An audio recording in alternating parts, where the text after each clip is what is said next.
May bagong balita na tiyak na makakaapekto sa buhay ng milyon-milyong Pilipinong senior citizens. Ang 6 na Universal Pension para sa lahat ng senior sa Pilipinas. Opisyal ng naisabatas. Hindi ito sismis, hindi rin haka-haka.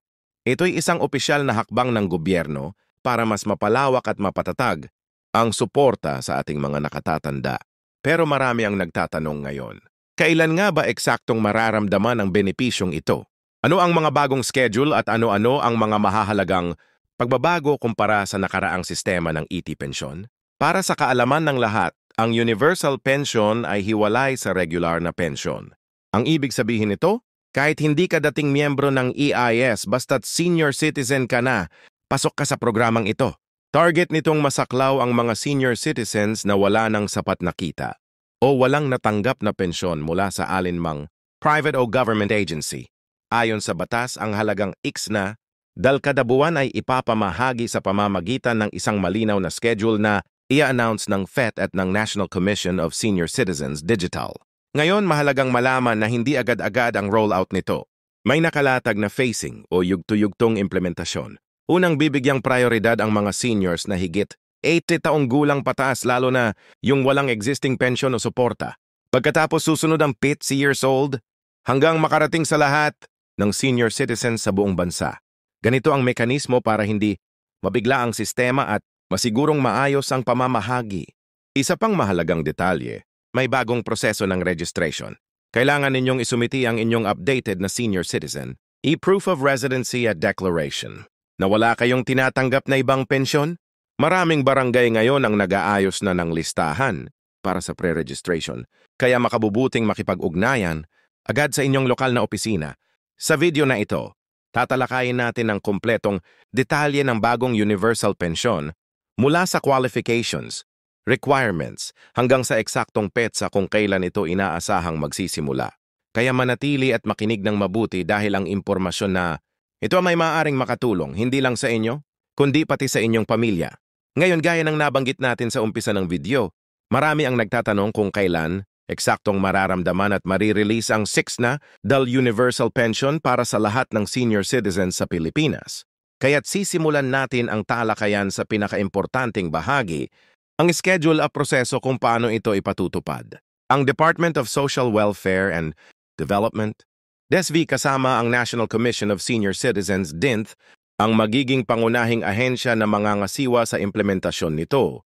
Ayon sa opisyal na pahayag, inaasahang magsisimula ang phased rollout ng Universal Pension sa loob ng susunod na 6 na buwan mula sa petsa ng paglagda ng batas. Pero huwag tayong malito. Dahil hindi ibig sabihin nito ay lahat ng seniors ay sabay-sabay na makakatanggap kaagad. Katulad ng ibang malalaking programa, may sinusunod itong hakbang-hakbang na proseso para masigurong tama at maayos ang distribution ng pondo. Ang unang batch na mabibigyan ay ang mga seniors na may edad 80 pataas. Lalo na iyong mga wala nang natatanggap na kahit anong uri ng pensyon. Ayon sa datos ng Philippine Statistics Authority, ZESI, marami sa ating mga lolo at lola sa ganitong edad ay kadalasang wala ng kakayahang maghanap buhay at wala na ring natitirang support system. Kaya sila ang inuuna para matugunan agad ang kanilang pangangailangan. Ang listahan ng mga pangalan ay manggagaling mismo sa barangay at DIGISC na may access sa Senior Citizens Registry. Kaya kung kayo ay may lolo o lola na pasok sa age bracket na ito, siguraduhin ninyong updated ang kanilang impormasyon sa barangay. Susunod namang isasama sa rollout ang mga seniors na nasa edad 70 at pagkatapos ay ang 6 na PC sa bawat yugto. Magkakaroon ng public announcements at press releases para malinaw sa lahat kung kailan sila makakasama sa distribution. Sa ngayon, may mga nagsimula ng magtanong sa mga lokal na opisina kaya't pinapayuhan ng lahat na makipag-ugnayan lamang sa opisyal na channels ngitsu at lihuwag tayong basta-basta maniniw. Wala sa mga nagsasabing may shortcut o fixers dahil ito ay libreng serbisyo ng gobyerno at walang bayad ang registration o application. Kung sakali mang may maningil sa inyo, agad ninyong i-report sa CFB hotline o sa inyong lokal na police station. Ngayon, tungkol naman sa requirements, mahalaga ring maintindihan ng lahat na hindi na pareho ng dating pension system ang mga hinihingi. Una, hindi mo na kailangang maging dating miyembro ng ES. Ito ang pagkakaiba ng Universal Pension. Layunin itong masaklaw. Pati ang mga seniors na hindi naging bahagi ng formal employment sector. Pangalawa, kailangan lamang ninyong ipakita ang senior citizen proof of residency at isang declaration form na pipirmahan, kung saan nakasaad na wala kayong natatanggap na ibang pensyon mula sa o iba pang private retirement plans. May proseso din para sa mga indigent, seniors kung saan kailangang patunayan na pasok sila sa poverty threshold ng Philippine Statistics Authority. Bukod pa rito, magkakaroon ng validation visits ang mga opisyal ng athlete para masiguro na totoo ang mga impormasyon na isinumiti. Kaya huwag magtataka kung bigla kayong bisitahin ang social worker o barangay personnel para sa interview. Bahagi ito ng due diligence ng gobyerno upang maiwasan ang tinatawag na double dipping of fraudulent claims. Ang totoo niyan, may ilang mga kaso na nun pa man ay iniimbestigahan na kung saan may mga taong nagpapanggap na indigent or senior, kahit hindi naman.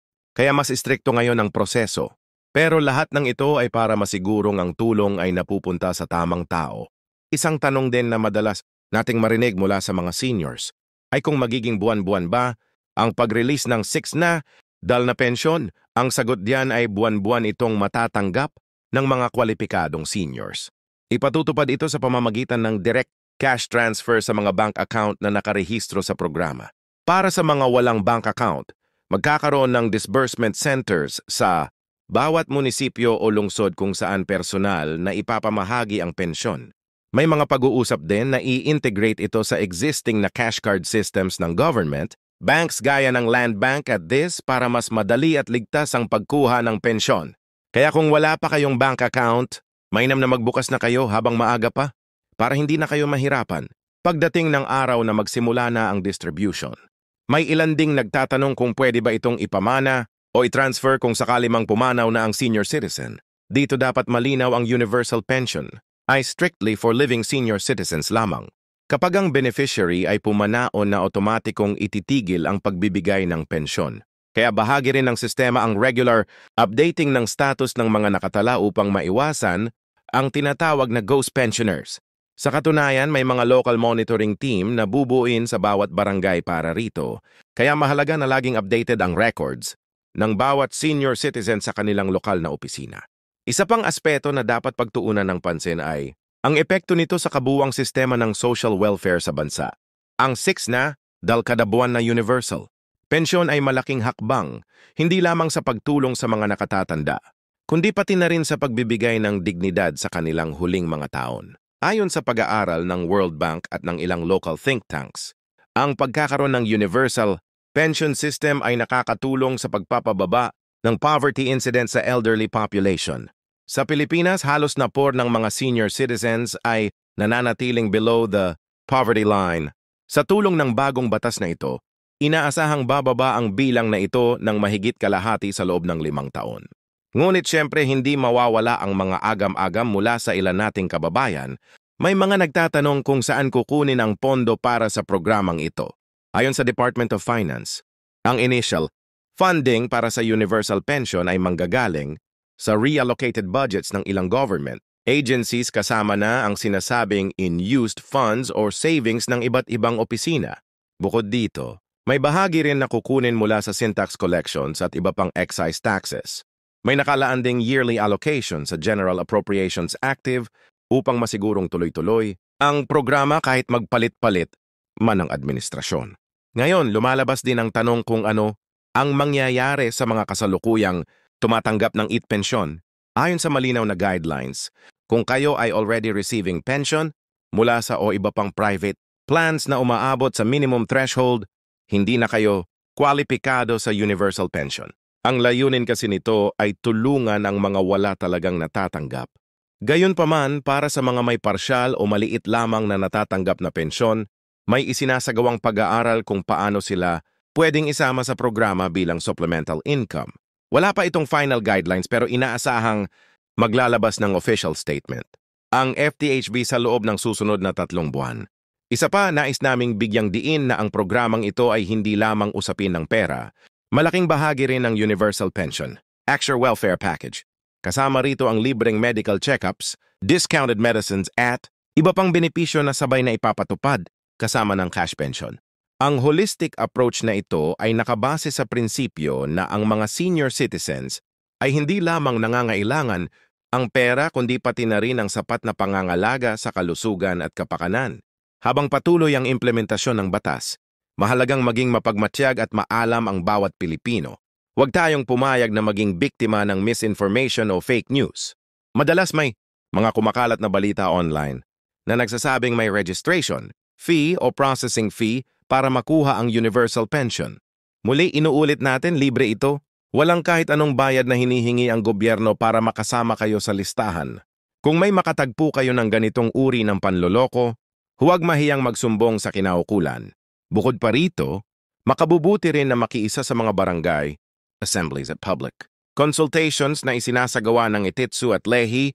Dito idinadaan ang mga updates at paglilinaw ukol sa proseso. Karaniwan, nag-a-announce sila sa lokal na radio, Z, at social media pages ng mga DISC. Kung wala kayong access sa internet, makiusap na lamang sa inyong anak o kapitbahay na i-check ang official Facebook pages ng mga ahensyang ito para sa mga latest updates. Habang pinaplansa pa ang huling detalye ng batas, marami na ring mga senior citizens ang nag-express ng kanilang pasasalamat.